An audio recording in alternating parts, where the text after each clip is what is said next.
Then a new king, to whom Joseph meant nothing, came to power in Egypt. "Look," he said to his people, "the Israelites have become far too numerous for us. Come, we must deal shrewdly with them, or they'll become even more numerous, and if war breaks out, we'll join our enemies, fight against us, and leave the country." So they put slave masters over them to oppress them with forced labor. Egyptians came to dread the Israelites and worked them ruthlessly. Then Pharaoh gave his order to all his people: "Every Hebrew boy that is born you must throw into the Nile, but let every girl live." Now, a man of the tribe of Levi married a Levite woman, and she became pregnant and gave birth to a son. When she saw that he was a fine child, she hid him for 3 months. But when she could hide him no longer, she got a papyrus basket for him and coated it with tar and pitch. Then she placed the child in it and put it in the reeds along the bank of the Nile.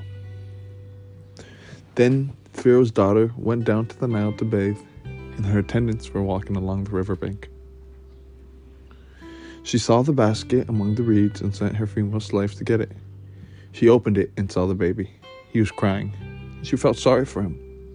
"This is one of the Hebrew babies," she said.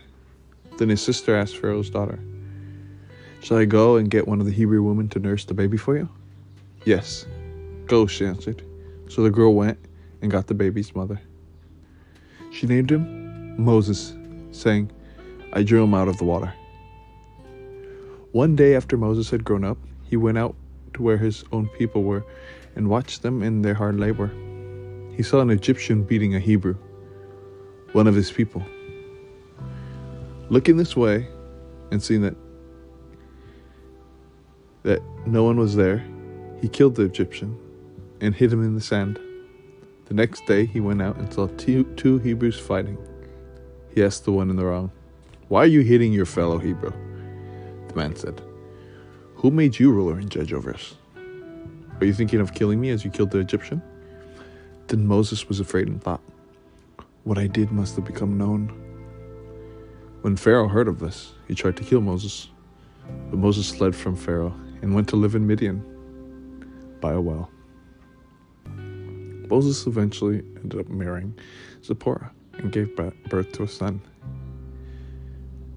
Moses named him Gershom, saying, "I have become a foreigner in a foreign land." Now Moses was tending the flock of Jethro, his father-in-law, the priest of Midian. And then he led his flock to the far side of the wilderness and came to Oreb, the mountain of God. There the angel of the Lord appeared to him in flames of fire from within a bush. Moses saw that though the bush was on fire, it did not burn up. When the Lord saw that he had gone over to look, God called him from within the bush, "Moses, Moses." And Moses said, "Here I am." "Do not come any closer," God said. "Take off your sandals, for the place where you are standing is holy ground."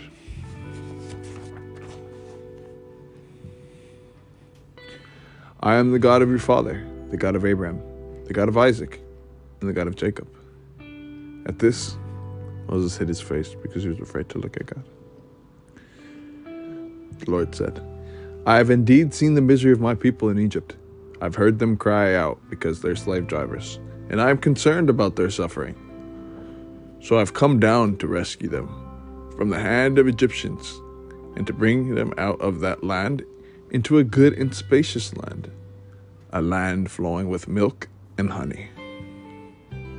So now go. I am sending you to Pharaoh to bring my people, the Israelites, out of Egypt." But Moses said to God, "Who am I that I should go to Pharaoh and bring the Israelites out of Egypt?" And God said, "I will be with you, and this will be the sign to you that it is I who have sent you. When you have brought the people out of Egypt, you will worship God on this mountain."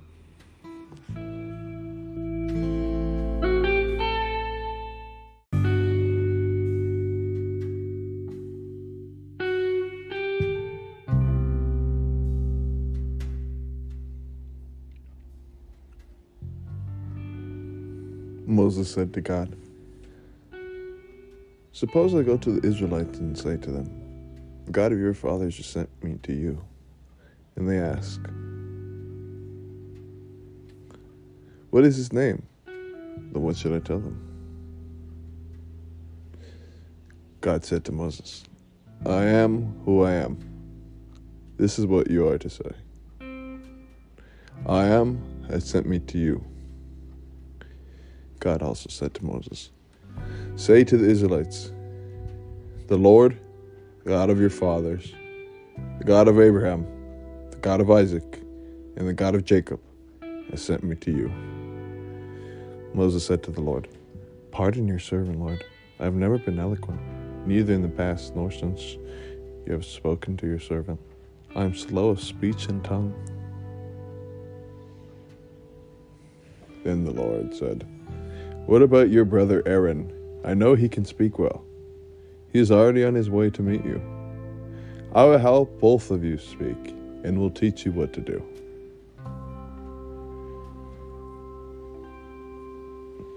Unfortunately, things didn't go so well with Moses and Aaron's first audience with Pharaoh. He not only refused their request to let the people of Israel hold a festival to the Lord in the wilderness, but he also made their slave labor even more difficult. Without reducing their production of bricks, they would have to find their own straw to mix in with the clay.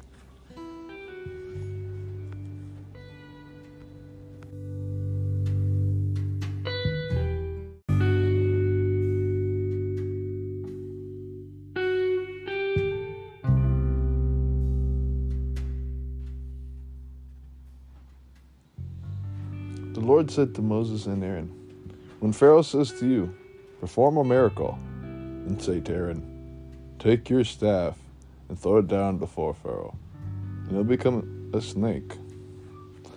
So Moses and Aaron went to Pharaoh and did just as the Lord commanded. Aaron threw his staff down in front of Pharaoh and his officials, and it became a snake. Pharaoh then summoned wise men and sorcerers, and the Egyptian magicians also did the same things by the secret of their arts. Each one threw down his staff, and it became a snake. But Aaron's staff swallowed up their staffs. Yet Pharaoh's heart became hard, and he would not listen to them, just as the Lord had said. Then the Lord said to Moses, "Pharaoh's heart is unyielding. He refuses to let people go. Go to Pharaoh in the morning as he goes out to the river. Confront him on the bank of the Nile, and take in your hand the staff that was changed into a snake. Then say to him, 'The Lord, the God of Hebrews, has sent me to say to you, let my people go, and they may worship me in the wilderness. But until now you have not listened. This is what the Lord says. By this you'll know that I am the Lord. The fish in the Nile will die, and the river will stink. The Egyptians will not be able to drink its water.'" The Lord said to Moses, "Tell Aaron, take your staff and stretch out your hand over the waters of Egypt, over the streams and canals, over the ponds and all the reservoirs, and they will turn to blood. Blood will be everywhere in Egypt, even in vessels of wood and stone." Moses and Aaron did just as the Lord had commanded.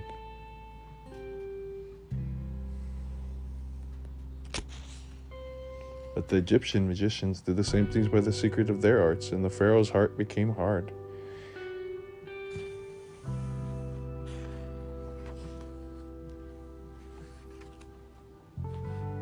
The next plague included millions of frogs hopping into every kitchen, every street, and every field in Egypt. Pharaoh's court magicians again were able to conjure their own similar plague, and then even more frogs were leaping about. Unable to take one more amphibian, Pharaoh agreed to let the Hebrews go if Moses would get rid of the frog. Moses prayed and the frogs died. With the immediate crisis resolved, Pharaoh again stubbornly refused to make good on his part of the deal. So Moses hit the dust with his staff, and gnats swarmed the land. Pharaoh's magicians could not replicate this plague, and they expressed respect for the Hebrews' God. Still, Pharaoh would not budge. God continued to show his power as he prepared to rescue his people. The cycle continued through plagues that included swarms of flies, a disease that killed livestock, terrible boils that afflicted people and animals, thunderstorms with destructive hail, devouring locusts, and a frightening time of darkness. After each devastating plague, Pharaoh assured Moses that he could leave with the people. But later, he would change his mind.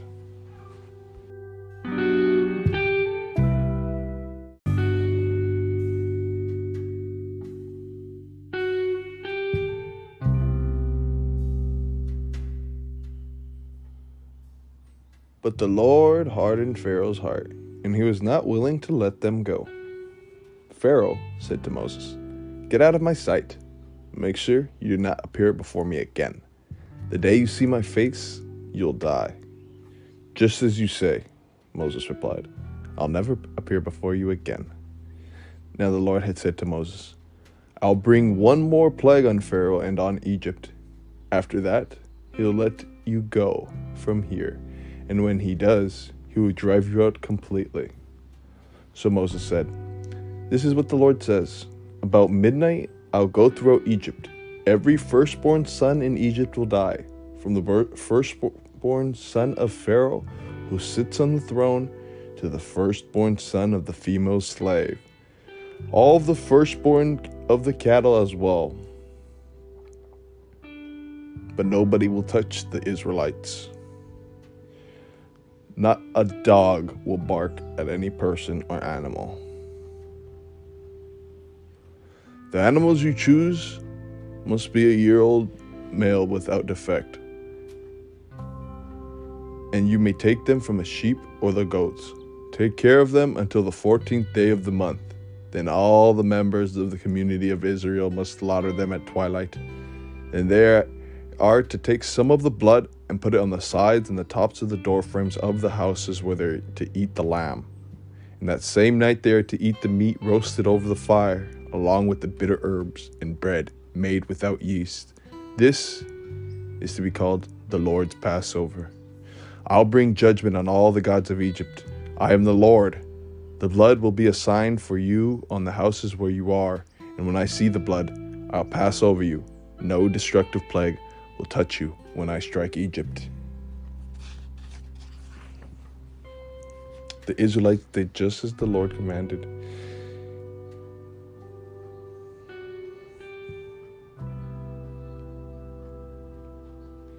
This seemed to work. But when the king of Egypt was told that the people had fled, Pharaoh and his officials changed their minds about them and said, "What have we done? We have let the Israelites go and have lost their services." So he had his chariot made ready and took his army with him. He took 600 of his best chariots along with the other chariots of Egypt and all of the officers.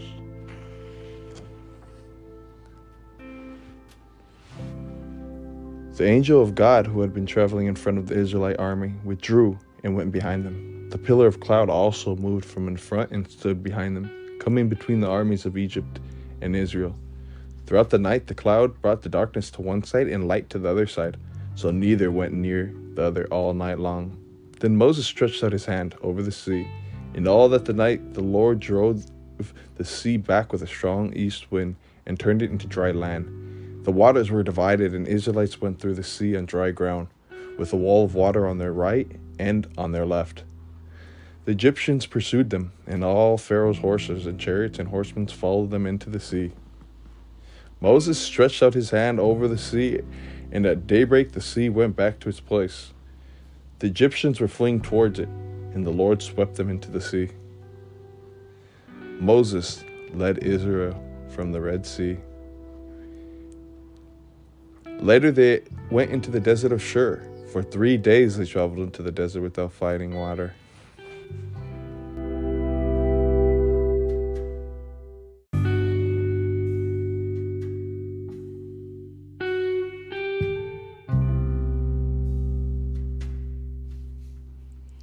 On the first day of the 3rd month, after the Israelites left Egypt, on that very day, they came to the desert of Sinai. After they set out, they entered the desert. And Moses went up to God, and the Lord called to him from the mountain and said, "This is what you are to say to the descendants of Jacob, and what are you to tell the people of Israel? You yourselves have seen what I did to Egypt, and how I carried you on eagle's wings and brought you to myself. Now if you obey me fully and keep my covenant, then out of all of the nations you'll be my treasured possession. Although the whole earth is mine, you'll be for a kingdom of priests and a holy nation. These are the words you are to speak to the Israelites." The Lord said to Moses, "I'm going to come to you in a dense cloud so that the people will hear me speaking with you and will always put their trust in you."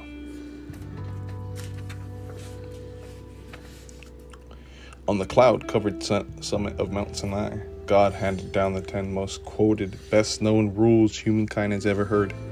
Straightforward, no-nonsense rules for how the Israelites were to relate to God and how to each relate to each other as well. "I am the Lord your God who brought you out of Egypt, out of the land of slavery. You shall have no other gods before me. You shall not make yourself an image in the form of anything in heaven above, or the earth beneath, or in the waters below.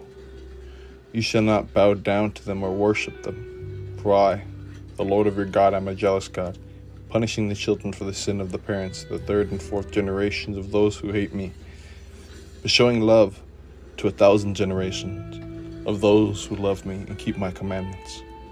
You shall not misuse the name of the Lord your God, for the Lord will not hold any guiltless who misuses his name. Remember the Sabbath day by keeping it holy. 6 days you shall labor and do all your work, but the seventh day is a Sabbath to the Lord your God. On it you shall not do any work, neither you nor your son nor your daughter, nor your male or female servant, nor your animals, nor any foreigner residing in your town.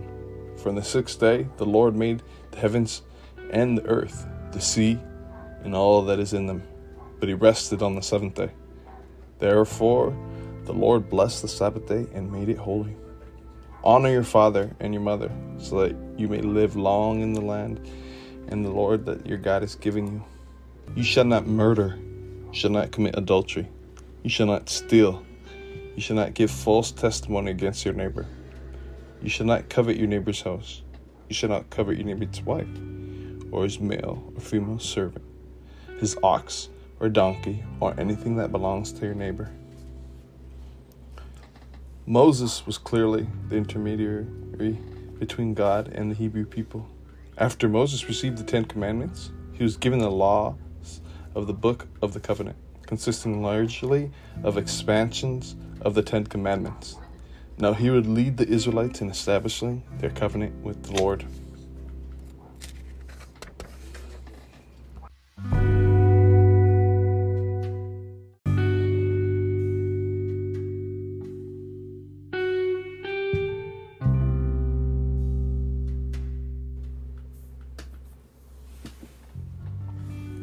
The Lord said to Moses, "Come up to me on the mountain and stay here, and I'll give you the tablets of stone with the law and commandments I've written for their instruction." So Moses entered the cloud, and he went up to the mountain. He stayed on the mountain 40 days and 40 nights. God gave Moses the 10 Commandments. When the people saw Moses had been gone a while, the Israelites made gods from gold. As Moses was coming down from the mountain, he had witnessed this and threw the stone tablets and broke them. Next, Moses went back and forth between the camp, killing those who took part. Moses killed 3,000 people. And the Lord said, "Do not worship any other god, for I am a jealous God." Then the Lord said to Moses, "Leave this place, you and the people you brought out of Egypt,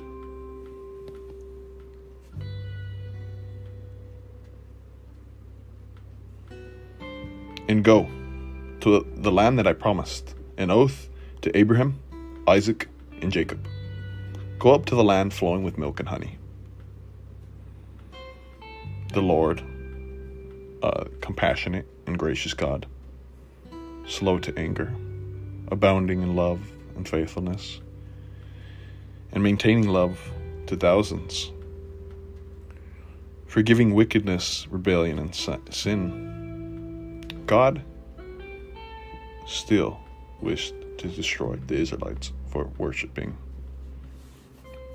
gold as their God. But Moses begged and pleaded.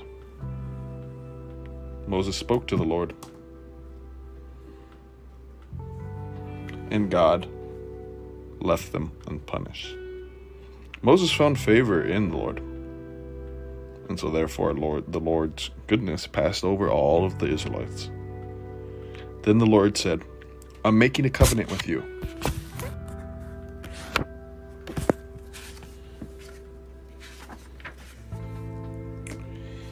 Through this, Moses had experienced God's awesome presence, and it showed. Now God would come down and reside among his people in the tabernacle. This holy tent provided space for the rituals of sacrifice and cleansing from sin that God required.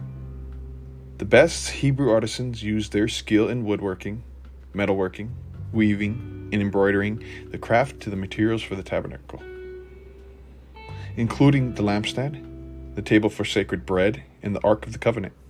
The Ark was gold covered with poles, also covered with gold. Beautiful indeed. During the year that the Israelites were camped near Mount Sinai, God taught them who he was and what he required of them. I am holy, so you are to be holy. God has instructed his people to bring specific offerings to the tabernacle: burnt offerings, grain offerings, fellowship offerings, sin offerings, and guilt offerings. The line of priests was anointed, and an intricate system of animal sacrifice was instituted for the atonement of the people's sins. The Hebrews learned God's law about marriage and divorce, appropriate sexual relations, punishment for murder and robbery, and how to make restitution for wrongs. God desired that his people become compassionate, merciful, and just. The promise of Abraham, Isaac, and Jacob was now reality, and this new nation was to be different, so that the entire world would know and worship the one true God, the very source of life and hope.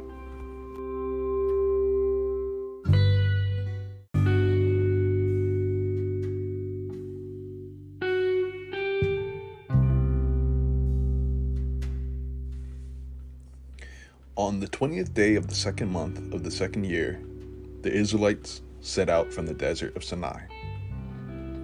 The people marched out from their year-long campout near Mount Sinai in organized units, grouped according to the 12 tribes, named after the 12 sons of Jacob.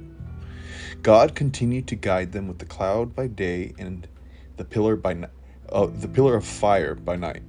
He had rescued his people from slavery, showed them his power, guided their steps, given them his law, and gifted them with his presence.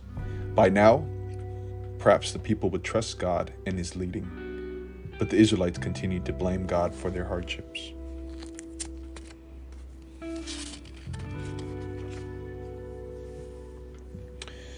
So Moses left the desert of Sinai with 600,000 men on foot. And Moses is described as a very humble man, more humble than anyone else on the face of the earth. Prophet Moses. And when Moses was sent by the Lord to explore Canaan, he came back and Moses said, "We went into the land to which you sent us, and it does flow with milk and honey. But the people who live there are powerful, and the cities are fortified and very large." The Israelites grumbled against Moses and Aaron, and they held assembly against them. They said, "We should go back to Egypt. Let's choose a new leader." When Moses heard this, he went to the Lord, and the Lord said to Moses, "How will these people treat me with contempt? For how long? And how long will they refuse to believe in me? In spite of all the signs I have performed among them, I will strike them down with a plague and destroy them. But I'll make you into a nation greater and stronger than they. The Lord does not leave any guilty unpunished. The Lord punishes the children for the sin of the parents, the third and the fourth generation. The people continued to moan and grumble. And the Lord said to Moses and Aaron, "How long will this wicked community grumble against me? Still, I have heard the complaints of these grumbling Israelites. And now I say, not one of you will enter the land I swore for your ancestors. Your children will be shepherds here for 40 years, suffering for your unfaithfulness, until the last of your bodies lie in the wilderness. You will suffer for your sins and know what it's like to have me against you." So nearly 40 years later, in the first month, the whole Israelite community arrived at the desert of Zin, as they stayed at Kadesh. Now there was no water for the community, and the people gathered in opposition to Moses and Aaron. They quarreled with Moses and said, "If only we had died when our brothers fell dead before the Lord. Why did you bring the Lord's community into this wilderness? That we and our livestock should die here?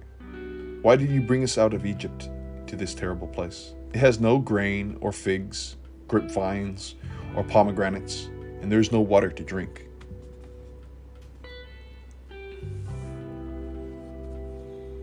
So Moses took the staff from the Lord's presence, just as the Lord commanded him, and he and Aaron gathered an assembly together in front of the rock at the desert of Zin. Moses raised out his arm and struck the rock twice with his staff. Water gushed out, and the community and their livestock drank.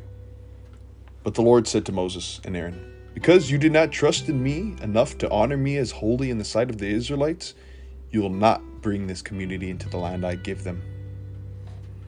The frustration and anger that had built up in Moses over the last 40 years came to expression.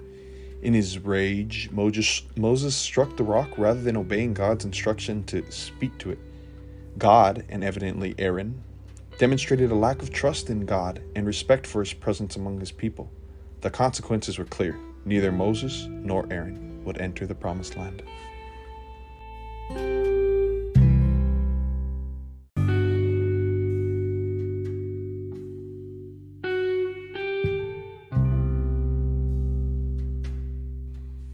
As the Israelites continued their march to Canaan, they came to the edge of territory controlled by their distant cousins, the Edomites, descended from Jacob's brother.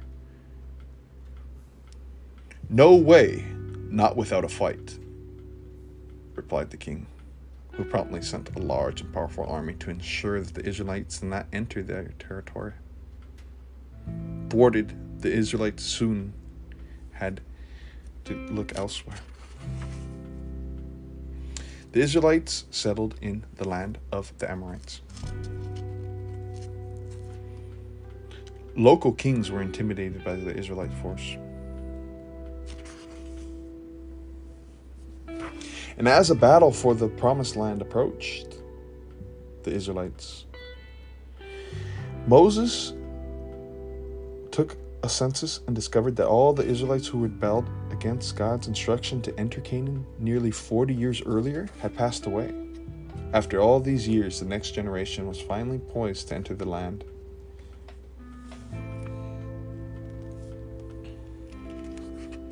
Aaron passed away at the desert of Zin.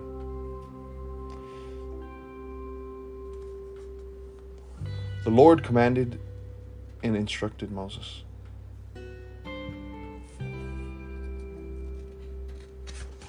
To appoint somebody new. Many administrative details required Moses' attention before he died, and the people across the Jordan River.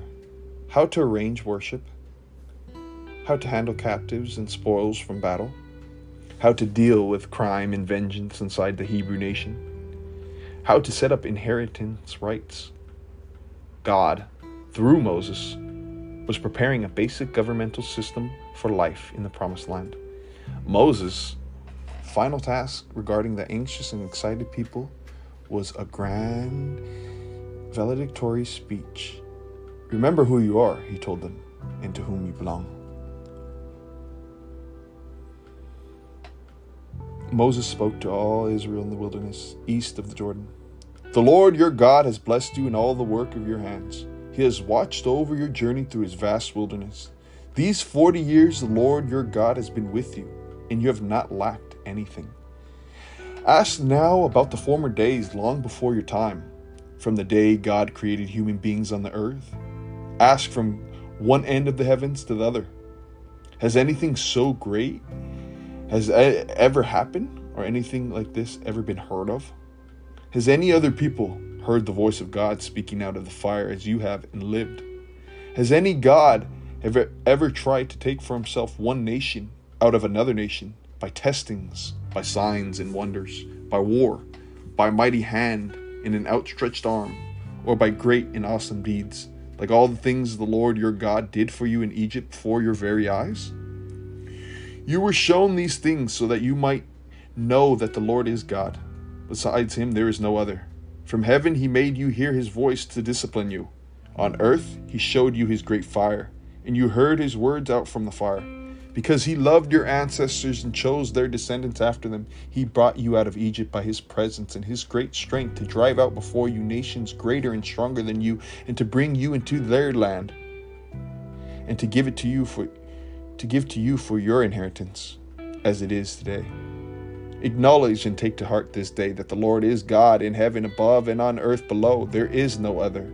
Keep his decrees and commands, which I am giving to you today, so that it may go well with you and your children after you, that you may live long in the land your God gives you for all time. Hear, O Israel, the Lord our God, the Lord is one. Love the Lord your God with all your heart and with all your soul and with all your strength. These commandments that I give you today are to be on your hearts. Impress them on your children. Talk about them when you sit at home, when you walk along the road, when you lie down, and when you get up.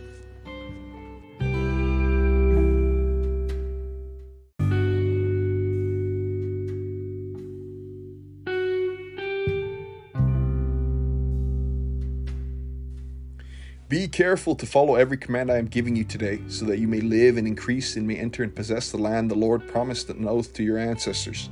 Remember how the Lord your God led you all the way in the wilderness these 40 years, to humble and test you in order to know that what was in your heart, whether or not you would keep his commands. He humbled you, causing you to hunger, then feeding you, which neither you nor your ancestors had known, to teach you that man does not live on bread alone, but on every word that comes from the mouth of the Lord.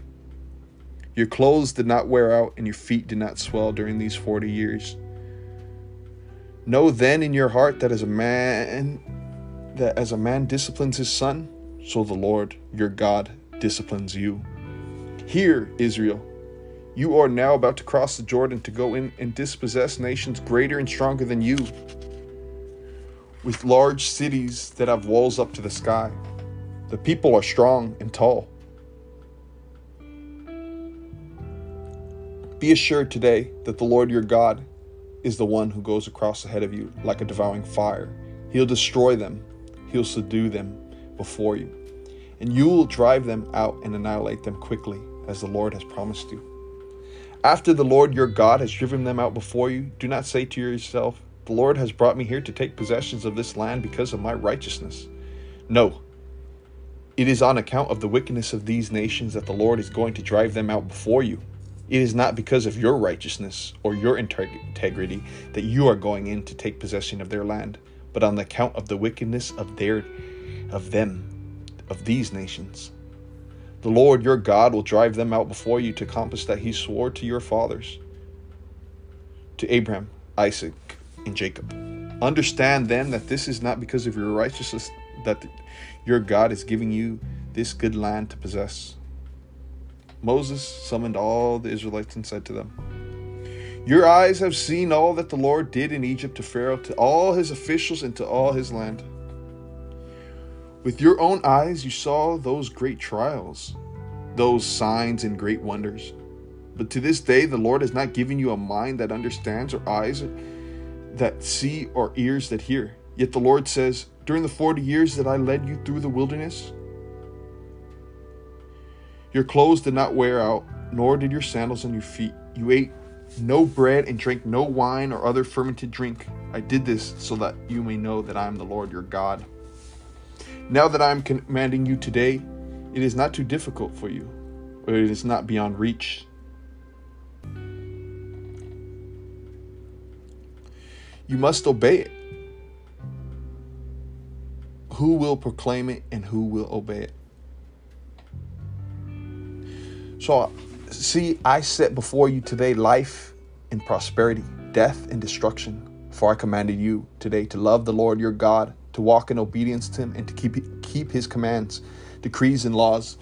Then you will live and increase, and the Lord your God will bless you in the land you are entering to possess. But if your heart turns away and you are not obedient, and if you are drawn away to bow down to other gods and worship them, I declare to you this day that you will certainly be destroyed. You will not live long in the land you are crossing the Jordan to enter and possess. This day I call the heavens and the earth as witness against you that I have set before you life, death, blessings, and curses. Now choose life, so that you and your children may live, and that you may love the Lord your God, listen to his voice, and hold fast to him. For the Lord is your life, and he will give you many years in the land he swore to your fathers, Abraham, Isaac, and Jacob. Though Moses often complained that he was not a public speaker, his strong words of encouragement kept the people faithful, focused, and hopeful for many years. Moses knew God well, and he loved the people. That knowledge and love were often expressed in poetic prayers full of lament, joy, passion, and devotion.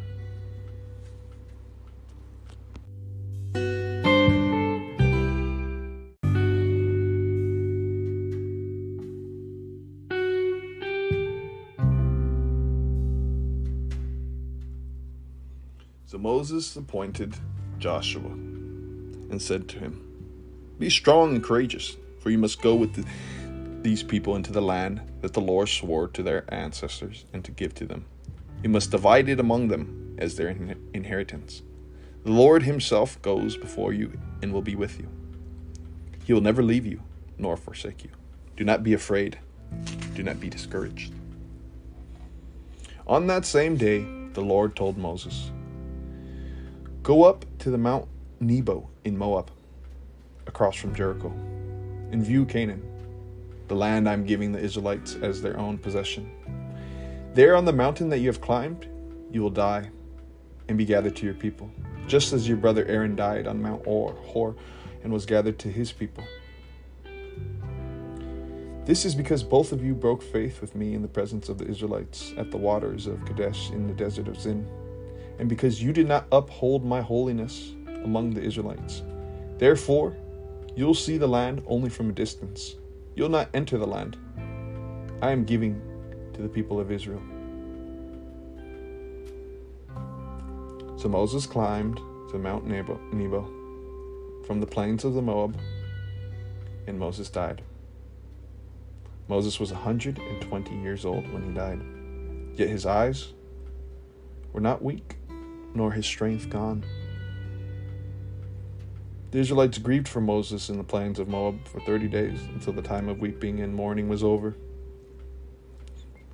And since then, no prophet has risen in Israel like Moses, whom the Lord knew face to face, who did all those signs and wonders the Lord sent him to do in Egypt, to Pharaoh, to all his officials, and to all his whole land. For no one has ever showed the mighty power or performed the awesome deeds that Moses did in the sight of all Israel.